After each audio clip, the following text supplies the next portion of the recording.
जय श्री कृष्णा दोस्तों। अनमोल वचन। भगवान पर विश्वास बिल्कुल उस बच्चे की तरह करो जिसको आप हवा में उछालते हैं तो वो हंसता है, वह डरता नहीं क्योंकि वह जानता है आप उसे गिरने नहीं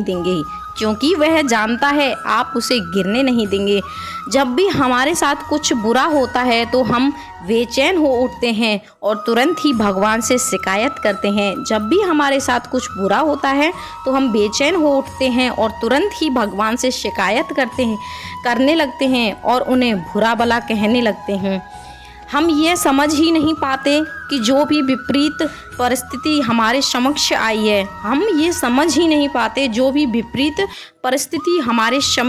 है, उसके पीछे कहीं कोई रहस्य तो नहीं छुपा हुआ।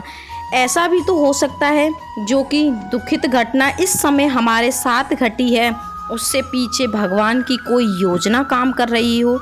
ऐसा भी तो हो सकता है जो दुखित घटना हमारे समक्ष घटी है उसके पीछे भगवान की कोई योजना काम कर रही हो और हमारे दुखित परिस्थिति भविष्य में हमारे साथ घटने वाली किसी भी बड़ी विपत्ति से हमारी रक्षा करने के लिए आई हो, कभी भी हमारी बड़ी परिस्थिति से रक्षा करने के लिए आई हो।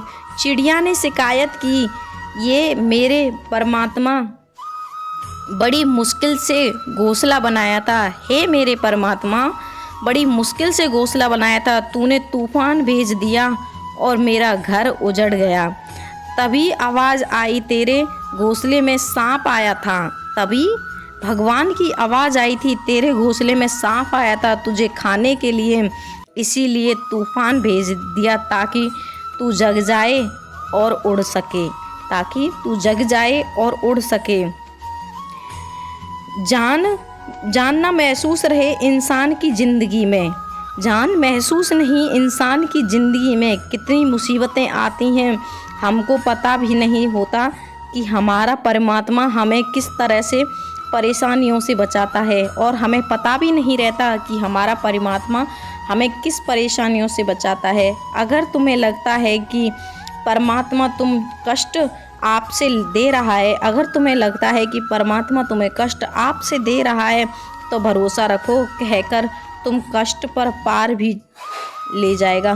तुम भरोसा रखो भगवान पर, वो तुम्हें कष्ट से भी पार ले जाएगा। अगर तुम्हें भगवान पर भरोसा है तो तुम्हारी ज़िंदगी पार हो जाएगी। और बेचैन हो उठने के लिए, अगर तुम बार बार में बेचैन होगे तो फिर परमात्मा का विश्वास आपके ऊपर डगमगाएगा। परमात्मा भी उसकी सुनता है जो अपने ऊपर विश्वास रखता है, जो अपने आत्मविश्वास से चलता है उसको ईश्वर अवश्य मिलता है। चाहे कितनी भी दुखित घटनाएं घट लें, सच्चा इंसान वही होता है जो अपने आत्मविश्वास को डरने नहीं देता है। और भगवान कहते हैं कि हमें अच्छे कर्म करने चाहिए ताकि हमारे पुण्य जन्मों के जो पाप हैं वो कट जाएं। अगर हम इस जन्म में, भगवान ने हमें मनुष्य का जन्म दिया है तो हमारे पिछले जन्म के जितने भी पाप थे वो सब कट जाएंगे और हमें अच्छी ज़िंदगी मिलेगी। अगर हमारी ये ज़िंदगी पुण्य करने में भी ख़त्म हो जाए तो हमें आगे की जो जन्म मिलेगा वो हमारी सुकृत होगी। अगर हम इस जन्म में भी पाप करते जाएंगे तो मनुष्य का जन्म बेकार है। राधे राधे, जय श्री कृष्ण। दोस्तों वीडियो अच्छी लगी हो तो चैनल को सब्सक्राइब करें।